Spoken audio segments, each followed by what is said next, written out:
Governor Green will also announce his appointment of a new representative for Maui. Questions and answers will follow promptly after Governor Green concludes his remarks. Without further ado, it is my great honor and pleasure to welcome Governor Josh Green to the podium.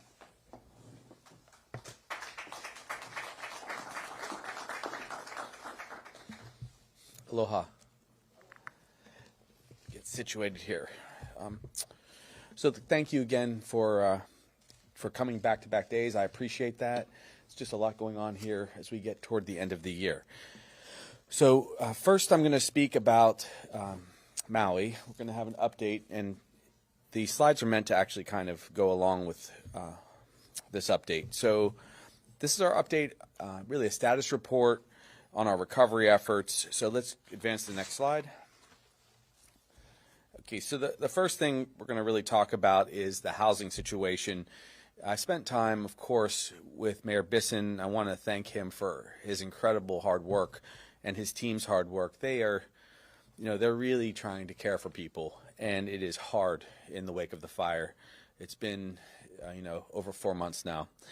So we're going to talk about phase one of housing. Then we're going to talk a little bit about, as you can see, the One Ohana initiative, which is the recovery fund. And then we're going to talk about our new representative and our new senator. Also, I want to recognize Speaker. Thank you, Speaker, for being so supportive of these folks. Okay, so next slide, please. So as you know, we need to house people.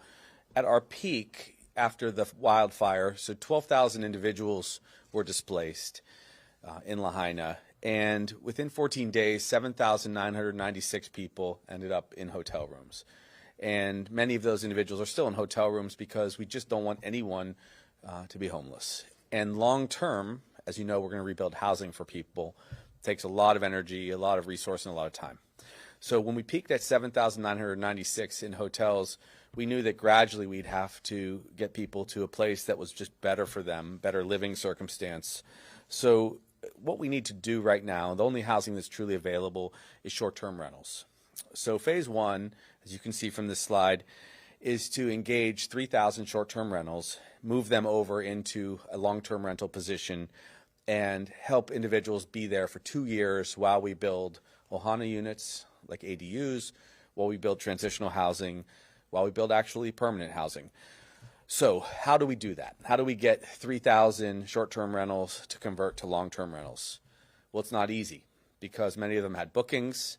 Also, the amount of money that people pay for short-term rentals is extraordinary as opposed to what people actually get for regular rent. And this, if I may, is simply a problem. It's a problem that has to be fixed. But in the aftermath of a tragedy, it's not something you can just snap your fingers and fix. So a couple things are happening. One, today, there's the second reading on a bill over at the County Council on Maui.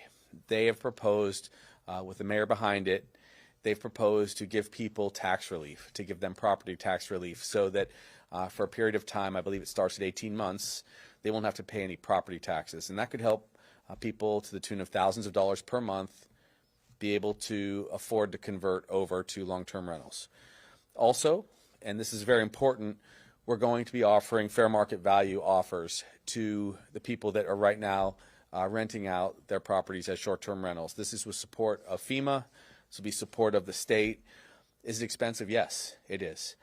Is it necessary? Well, in the short term, it is also necessary because leaving people in hotels, and as of yesterday, it was 6,297 people still in hotels. It's extremely expensive, and it's difficult to live that way for much longer. So we're making incremental moves to get people into better living situations so that we can ultimately restore normal life. So that's what that looks like. So phase two, after getting people into long-term rentals, is to then build thousands of ADUs, also to build transitional housing units. And I'm going to talk a little bit more about that. Now, the long term is to build housing developments. That has to be with the blessing of the county council, the people of Maui. We can do transitional housing, but there are always water concerns. That is an ongoing challenge. That's probably the largest challenge that we have to simply putting up housing. So I hope people understand that. I also want to talk a little bit more about short-term rentals. Let's go to the next slide. So currently on Maui, so people have perspective, there's 2,500 to 3,000 timeshares at any given time. Now, people book them, they own them, and so on. They're units that people can live in, but they're timeshares right now. There's also between 12,000 and 14,000 short-term rentals, depending on how you count it. So just with those numbers alone, that's before you consider illegal short-term rentals.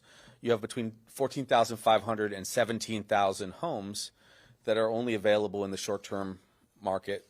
And is that possible for people to rent? No.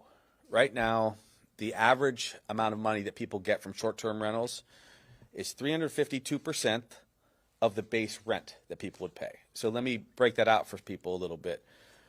If House A is renting to a local family for $5,000, it's a 3 or 4 bedroom house, they're paying $5,000, maybe they're sharing it with family, that's their rental. That's for a local family. House B is next door, but it's a short-term rental. They're getting on average 352% of this. So they're getting over $17,000 a month in revenues. And that's just not consistent with what we can do as a society. So the mayor's plan, tax breaks, so we move some people over. We put some money in, hopefully find a reasonable price point, which is what we're offering, and then get out of this mess over time.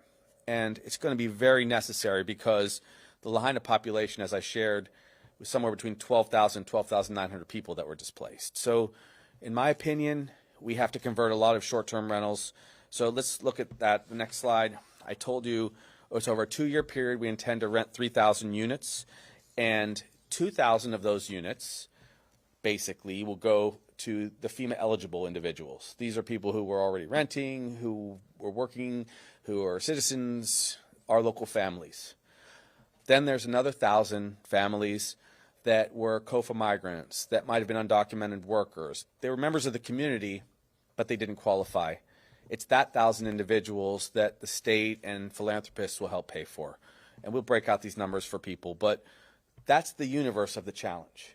And until we convert 3,000 units or get them into the market, we're going to really struggle, and people will still be in hotels. So over the course of the next couple weeks, you'll see a lot of movement. On Monday, this past Monday, FEMA, Bob Fenton, who's been a great partner, sent out 13,000 letters to short-term rentals all across the county, telling people we're here to basically offer you what you got paid in the previous year, and you're going to benefit presumably from this tax break. So there is no reason at all for people not to take this opportunity up, provided they want to be a helpful part of the solution.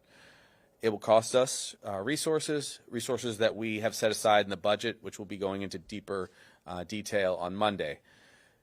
It's necessary. It's necessary. So you'll see that. We'll see what happens over the course of this week. And also after January 1, we'll see exactly how many offers we have. We already are working with our Department of Human Services. We're working with CNHA.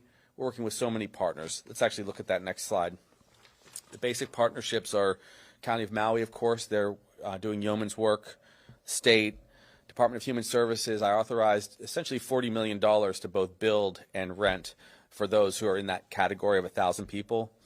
And then FEMA, Hawaii Community Foundation, and their generosity, they've raised well over $100 million.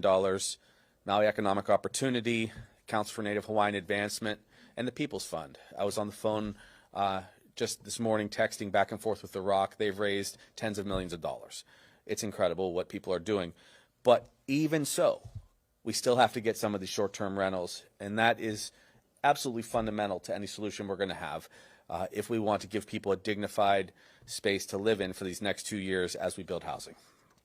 So one more slide there, I believe, a shared arrangement, the logistics of this. There you can see it. We need 2,000 units, which FEMA pays 100% for. They have multiple mechanisms to do that. We come up with 1,000 units. We all pay fair market value to the best of our ability, and that's fair market value of what people got the previous year. We're being very generous, and I understand this could cause a ripple effect that people are worried about in their regular rentals, but this is an emergency. We are going to continue our prohibition on evictions, and the Attorney General is going to be very serious about that. So people should not get the idea for 1 second that they can evict some nice family that's been paying $3,500 rent and then suddenly enter this program. That's not how this is going to work. It won't be easy, but people have to be thoughtful and kind. the transition gradually has to be away from short-term rentals to a large degree. And then, of course, I mentioned the cost share and philanthropy, had very, very good discussions with Hawaii Community Foundation, and they, of course, are generous to an extreme. They will support this program. Finally, the cost. The cost is going to be dependent on our total home engagements, how many homes we get. And I will say this, as we build houses, as we build ohanas, we'll be able to let people move into their permanent housing. And that's very important because over time, that's the right thing to do. Even sharing the cost on short-term rentals, even though it's a lot less expensive than hotels, it's still costly, and we're mindful of that. It's better that we solve this housing crisis and actually build homes. In the coming years, of course, we're going to have a lot of support from HUD. That's going to be a consideration all the way. Now, here's the consideration for the owners. The next slide. Fair market value, like I said, was up to 352% compared to previous years. And I'm hopeful people will come in and offer their properties for significantly less. It's important. This is very important. With the waiver of property taxes, they should be able to be generous. But I do want to be blunt here. If we don't get people stepping up, I'm going to drop the hammer on short-term rentals that aren't able to be used for our people. It's just not okay that we don't have housing for our local people. And so I will propose a moratorium on short-term rentals through emergency rules. I'm sure we will face litigation, but I will do it if we don't get 3,000 units for our people who have been living in hotels, because it's not civilized to make people wait to get housing after they've lost their home in a fire. That may be viewed as fairly controversial, not from the perspective of someone who's got a family of 5, 6 people and they've been living in a hotel room. They need to be helped. So I'll do that if necessary. Okay, so that was the first thing I wanted to share. I'm sure there are going to be questions. We'll do it at the end if you don't mind. Next, let's go to the next slide. So the One Ohana Initiative, this is Bring Our Families Together. It's occurred for families that have lost a loved one or who have been hurt by the fire, physically injured. We now have $162.5 million committed, and these funds will be distributed for those who choose it, 1,000% optional. For those who choose this path, we will compensate them through just an agreement so that they don't have to wait for lawsuits. It would be approximately $1.5 million per victim that lost their lives to go to the family. There should be extremely low, if not no, legal fees for them to face, because it's going to simply be a validation that they lost a loved one, and then we'll make that money available to them. And I'm having ongoing meetings with families. I was there last week in a touching 3-hour session where people did share both their housing concerns and, of course, what they went through when they lost their mom or their sister or their uncle or a child. I'm also going to be there tomorrow for 3 hours to be with families. I'm going to keep doing this until people understand just what's available. And it is totally okay if a family chooses not to take this offer. Whatever, as I've shared with the families themselves, whatever they choose is right. It's that simple. It's not what is offered, it's what they choose. If they want to do a settlement for this part of their loss, that's good for them. If they don't, it's okay. The reasons, why do you do this kind of thing? Well, there are several reasons. One, we will start this process formally on February 1st, and in the course of 3 to 4 months, people would get the $1.5 million per lost loved one. They wouldn't have to wait to go through lawsuits, and they won't have to hire attorneys, except maybe to help them with the paperwork, which we'll also have pro bono attorneys available. I would much prefer that people, if this fits their life, go this way, because they won't wait 3 or 4 years in court. They won't potentially have 30 or 40% of whatever settlements they have spent on the settlement fees that go to the legal community. And I'm not trying to be mean-spirited about lawyers. I'm trying to say that families who have suffered in Hawaii should get the resource. If they're going to get a much better deal long-term, they should take it. I mean, that's fine. But I want to make sure people have a chance to heal sooner, and they'll be able to get the settlement wrapped up really quickly. The next slide tells you a little bit more. There's some details I think people find interesting. Our fund administrator with great support will be retired Judge Ron Ibarra. He's offered to do services pro bono. Ron was a judge on the Big Island for many years. He retired a year ago. Extraordinary individual. The directors of protocol, which we've already written, could share with people in the coming weeks, are Ken Feinberg and Camille Byros. And Ken Feinberg is a legend in the legal community on these kind of matters. He handled the 9/11 fund, also working pro bono. The administrative support will be offered by First Hawaiian Bank, and the initial fund contributors to date are the state of Hawaii with our commitment, Maui County, HECO, Kamehameha Schools, and we were pleased to be joined by Hawaiian Telcom yesterday afternoon. There are some others that may join ultimately. There have been discussions with other parties. I'll wait to name them as they decide whether they want to be a part of this or not, because if someone does choose this relief fund, this recovery fund, the deal will be they'll sign a release from litigation. Again, only if it suits the families as they go through this process. So those were the main things I wanted to share on the fund. Please keep in mind that it could take a really long time for people to go through the process of healing, and then there's going to have to be settlements on loss of land, loss of business. So my overall approach is to help us heal as a state. So as we clear out the land and the debris, which goes in the next 6 to 9 months, we also will help people if they choose to settle. And from that point on, we can turn our focus to rebuilding. There's already been some promising information, though there are toxins in the ash in Lahaina. They were far less severe than they were up country. I know it sounded like a pretty scary report from the Department of Health, and we have to be thoughtful about that. But the levels of arsenic, for example, up country were very high. They were not nearly as high, and that should be something that can be remedied by the Army Corps of Engineers pretty quickly. There's still other questions out there, but in 6 to 9 months, when we've removed debris, when people have given right of entry, I think that the mayor is going to very strongly consider giving permits quickly to the 561 families at least that were both owners and occupiers of their property. And then perhaps he'll go through a process to expedite other permits so that when people choose how to rebuild Lahaina, they can. In the meanwhile, I'm going to try to get them relief so they have some resources.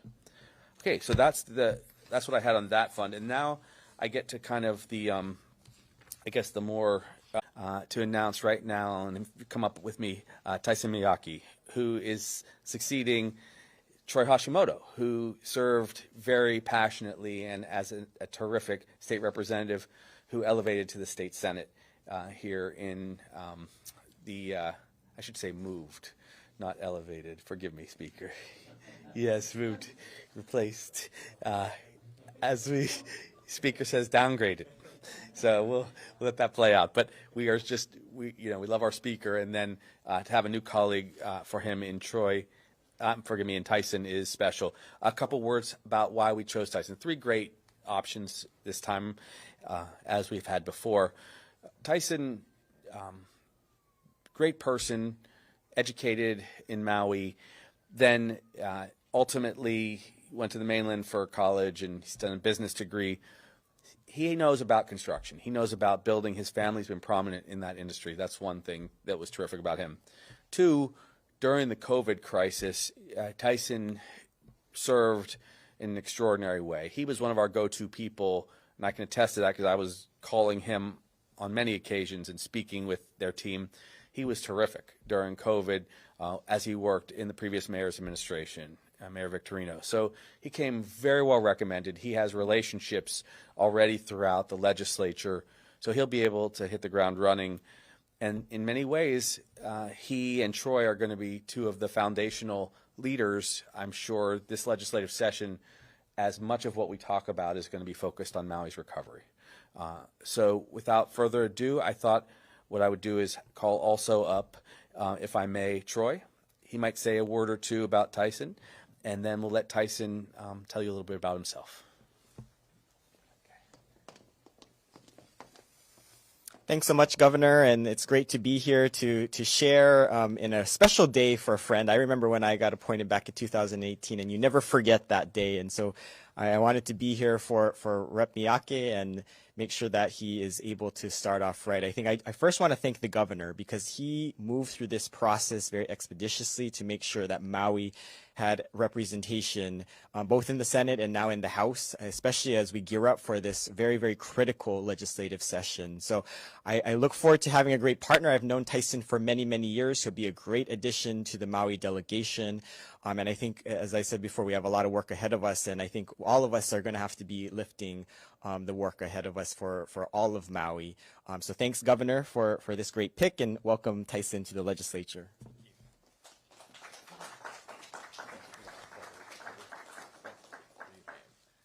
Good morning, aloha. I'm humbled and honored to be selected to serve. I want to thank Governor Green.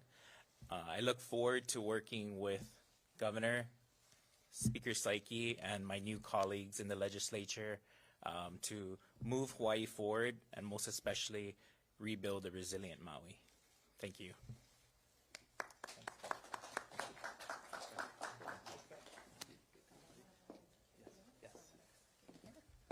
Alrighty, so at this point, we'll move into media Q&A, and I think I'm going to start with Chad.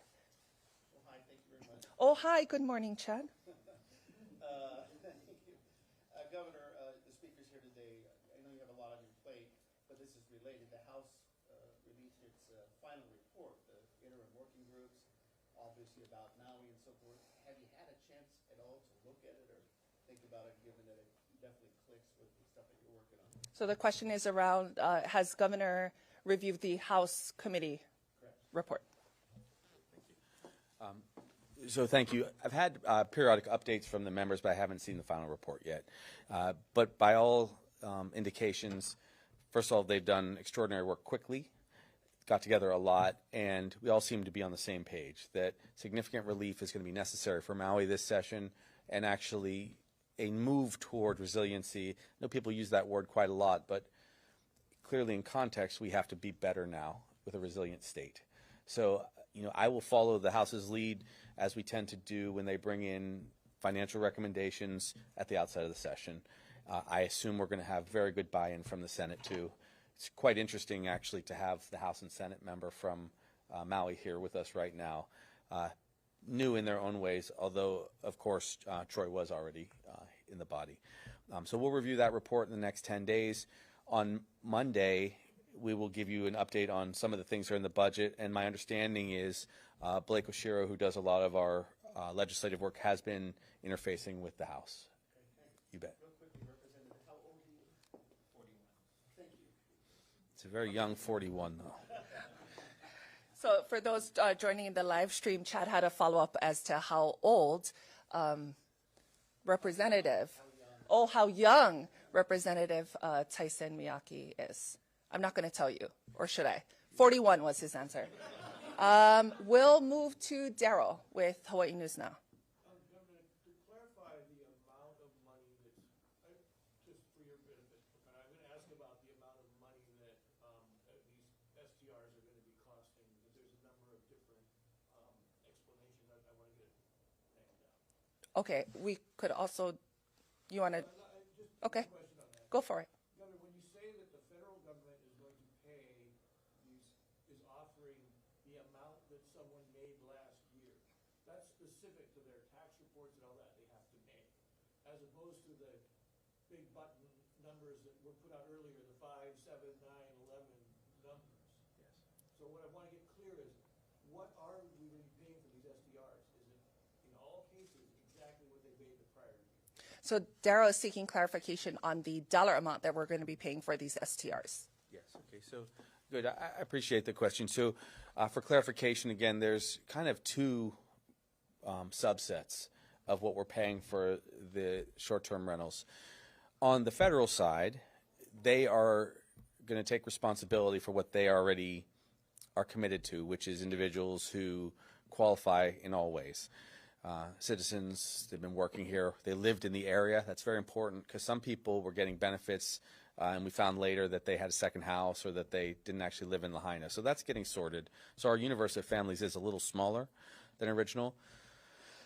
So there's that program that they're doing, and I'll break out these numbers, and then there's the program that DHS is doing. In order to try to simplify and get the ball rolling, we went for average amounts that people were getting for a efficiency or a 1-bedroom, a 2-bedroom, a 3-bedroom, and a 4-bedroom. That's where the numbers were essentially like 5,000, 7,000, 9,000, 11,000 for some large houses. It turns out, and I did think to print this report, so it turns out that the average, the median on the state side, the Department of Human Services side, for units was, here's the magic number, I believe, it was $6,341 per month. That was the average through the Department of Human Services program that they've launched. So that's also called the Rental Assistance Program, DHS RAP, Rental Assistance Program. So we're going to do what we can to get the average that they got the previous year, and we have a lot of records on that. And the negotiations that the federal guys are doing also is meant to do that. So it should come in. That's, of course, for the average based on this initial cohort that went in.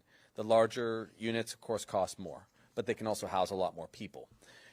The reason, again, that this is a sensible investment from our perspective is, number one, people want to stay on Maui and have their lives, and two, the hotel room rates, as you know, and we're so thankful to the hotels who stepped into the program, the 40 hotels, are much higher. And so we were seeing costs as high as, once you added food and services, you know, $350, $400, $500 a day for some facilities, and that pencils out more than twice this cost. So we're finalizing these details. We'd like to do them in mass when we have an opportunity to get, if we can, say a whole building, or people who do a whole timeshare company will do that. If we get fortunate and get, say, extra help from Airbnb, which is what our human services team is doing, we'll go with a large number of units. We've asked them to waive any of the cancellation fees, which we can do under the emergency proclamation, because otherwise it's pretty high.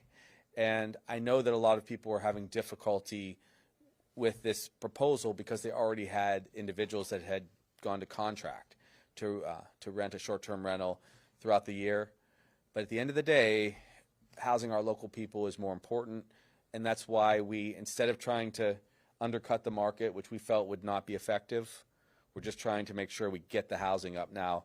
And the faster we then subsequently build, the more quickly we'll be able to get people into permanent houses. Follow up on that.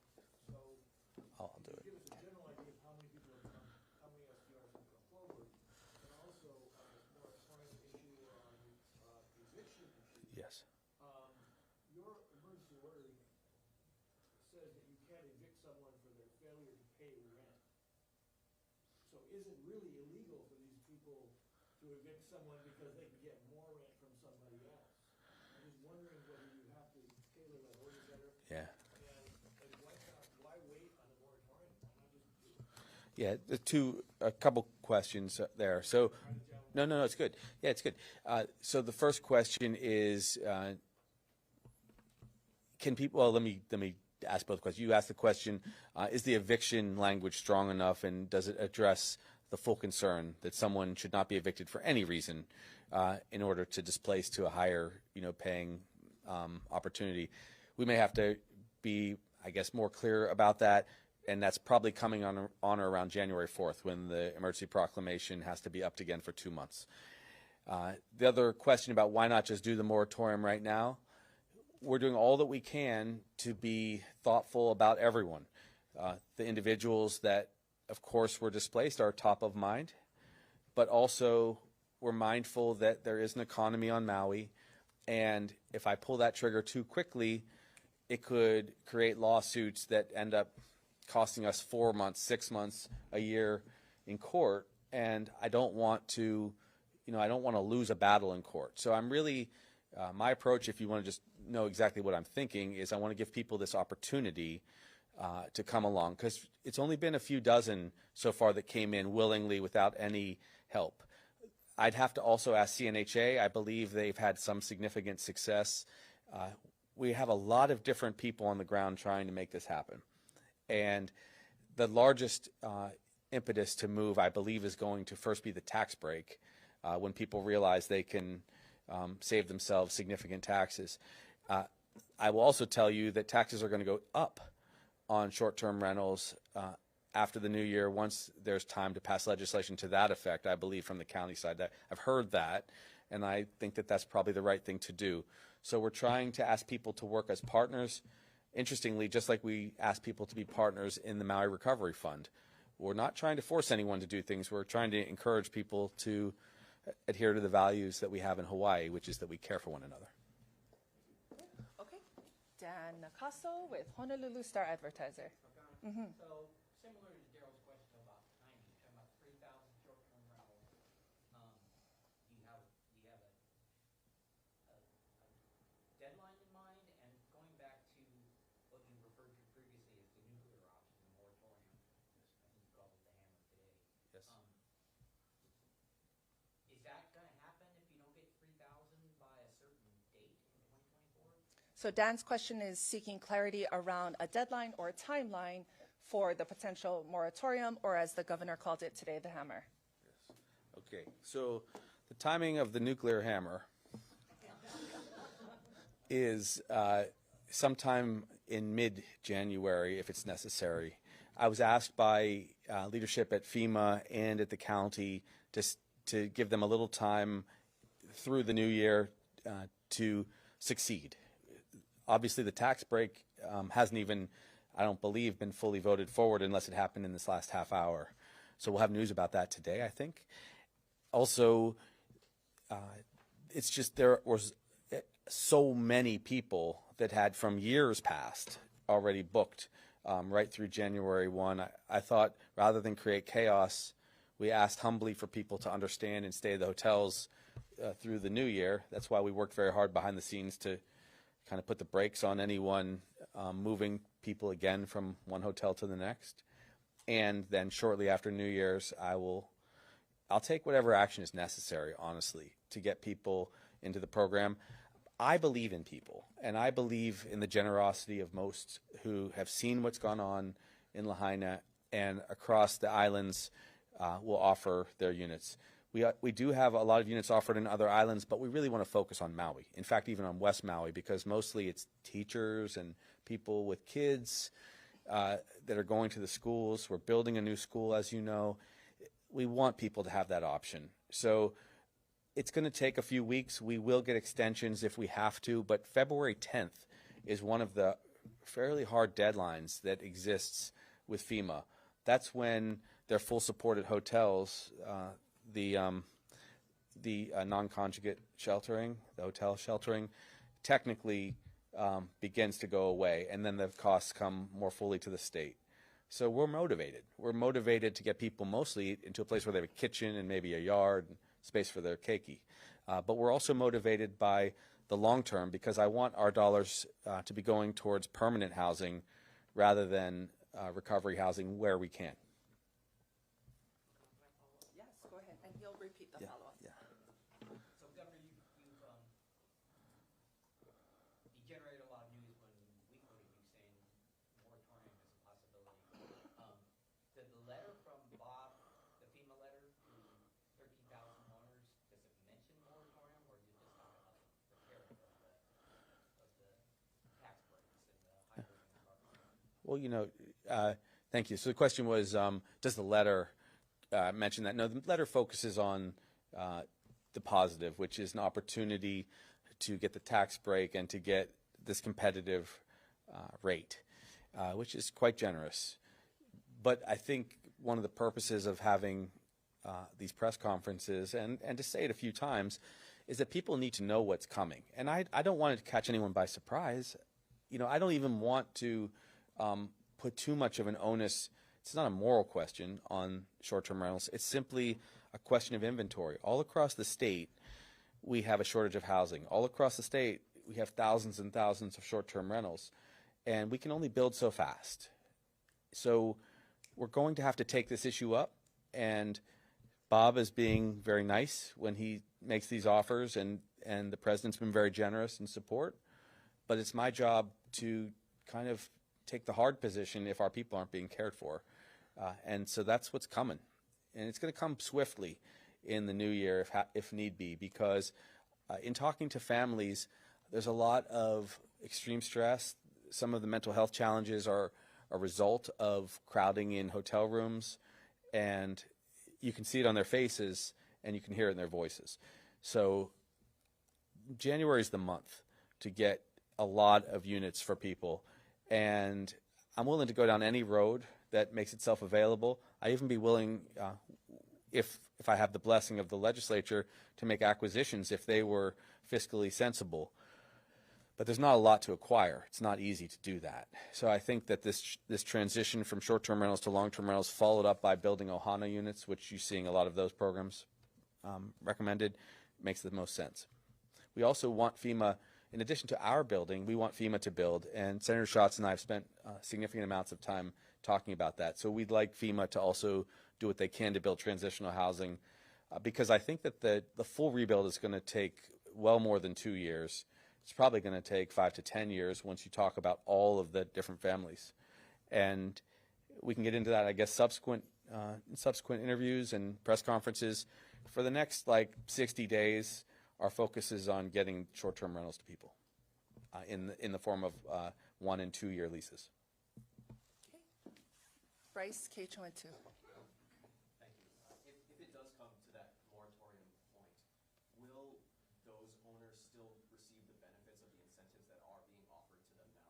Yeah, great question. Okay, so the question is around if the moratorium comes to, will the owners still receive the benefits currently? Yes. Also, do you personally expect to reach that 3,000 number? And does he expect to reach that 3,000 number? So let's see, how do I say this? So yes, the moratorium would be very brief if possible. As soon as we reached 3,000 units, I would lift the moratorium, because I don't want to have any unnecessary fights. I'm sure I'll have plenty of necessary fights with Chad over the course of the next 2 months.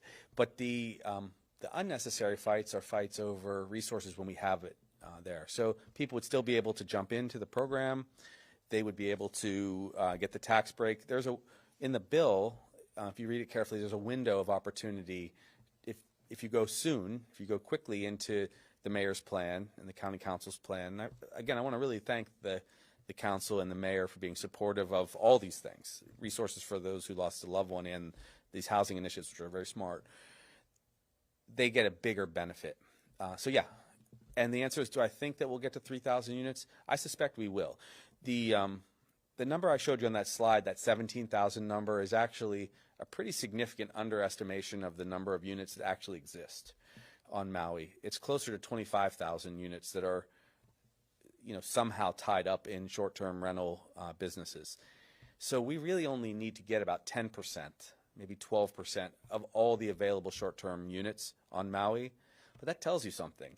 Just 10%, and we can help the people of Maui that were displaced.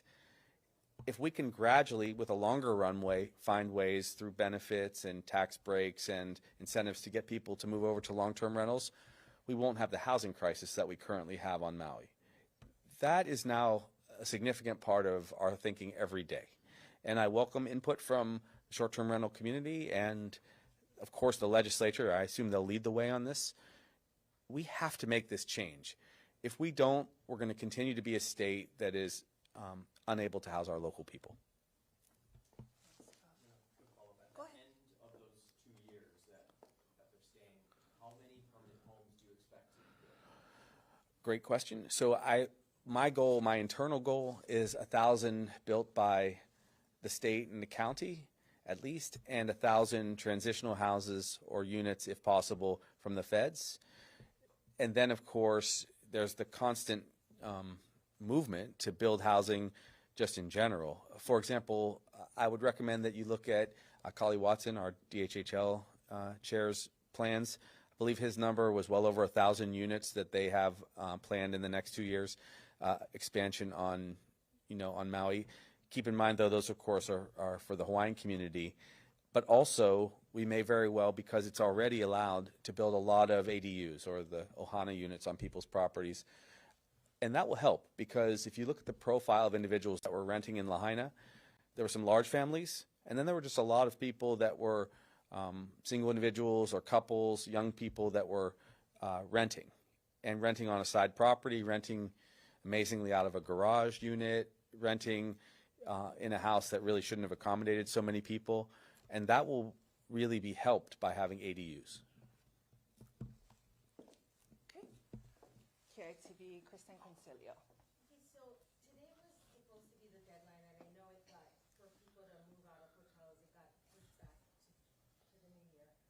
Is February 10th the new deadline, or what's the new deadline on how long people can stay in hotels? So the question is seeking clarity around the new deadline for transitional housing from hotels to longer term. Well, thank you for that. Our goal is to extend as long as necessary to get people into long-term housing. It really becomes a matter of who's paying for it. And we can't let people become homeless. So there are lots of options that we have. Each one is a different circumstance for people. There are the hotels there. There are also the 1,400 units that we have statewide through HHFTC, but 800 of them are on different islands, and I think it's only fair to have people who want to stay on Maui, and that's most people, do that. And then there's all these other programs. So we do have lots of options for people, but it's really January. It's the month of January where we don't expect to have mass evictions of any kind from our program that's currently in place. We really don't want anyone to have to move, if at all possible, again. We'd like people to stay through the month of January until they can move into the now long-term rentals. There is a lot of action going on right now because of the piece of legislation and because of the obvious action I'll have to take in the new year. So I think this is going to be the right month to do it. People asked also, why didn't we do it in, say, November? It's very hard to move one entire industry off of their model and their policy position that quickly. It's difficult. My hope has been that people would voluntarily do it, and I think what you're going to see, the holiday market, it spikes and peaks, as you know, and we're sharing hotels between survivors and visitors in the first week of January, and then it gets quite quiet, so there's a lot less pressure in the month of January. The pressure is now on us to care for people, as it always has been. We also did something for the homeless community. I'd be remiss if I didn't mention we immediately got shelter for about 160 individuals that were homeless. So we're trying to take care of everybody, but it's a big lift when you're dealing with this many people. Sorry, just to clarify. Yeah. So if you want 3,000 conversions to long-term housing, so we have more than 6,000 families in hotels, so the other half of those go to where? No, we have about 3,000 family units right now that are in hotels still. So we peaked at 8,000 people. The average family size was like 2.08 people per family unit that were displaced. So there was lots of families of 3 and 4. There are also lots of individuals. We look at family units because that's what we'll need to get into the inventory for us. So we are now, I think I shared the number, it was 6,297 people, which is more or less 3,000 families that need to be housed. Sure. We're going to do final 2 questions, so I'm going to go Audrey, and then I'll end here. Governor, have you met any people who own the short-term rentals or talked to them? What are they? What do they want? So the question is around, has the governor met with short-term rental owners, and then what is it that they have expressed they want? I have, and some of our surrogates have met a lot with them, like CNHA, who are working with us, and DHS, Department of Human Services. Some people are very willing to rent their units, and they were just trying to get to the new year when the bookings that they've had up for a long time were no longer a challenge. They didn't know if there was going to be a clear way for them to break their contracts and not pay a $5,000 fine. And so we've been working through that, so there's a lot of details. So I would say most people understand that we have to help those in Maui, and they've been appreciative of the fact that we're going to try to keep people whole, at least for this 2-year period. it's an opportunity for people to not worry about vacancies. They would be paid, monthly and be paid completely. I have had, and I just say this as a cautionary tale, I have had some people reach out and make many suggestions that they didn't want to rent to local people. And that made me very angry. Some people suggested that they didn't trust people would leave the units when the program was coming to an end. Some people didn't trust that when there were more local people who might have larger families, that they would treat the unit with respect. And that's not anything I've seen. I've seen people show great respect, even under circumstances when they've been traumatized.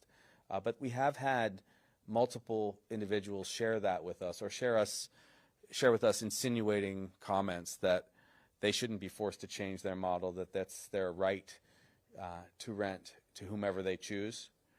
And I will just say this. We don't have enough housing in Hawaii. The short-term market is occupying tens of thousands of houses that we need to put into the workforce, working families like nurses and teachers, firefighters that live and work and help us through these crises. And so things have to change. And I'd like to change gradually, but if we have to shutter the system to get it going, I will. But to the earlier question that Bryce made, we'll still make it possible for people to not lose financially, because I don't want to end up in a wasteful set of legal hearings. Thank you, Audrey. Final question here. Hi, I've been on assignment in Paradise, California, following up the 5th anniversary there on a project specifically looking at exploitable vessels. And a lot of that was with CAL FIRE.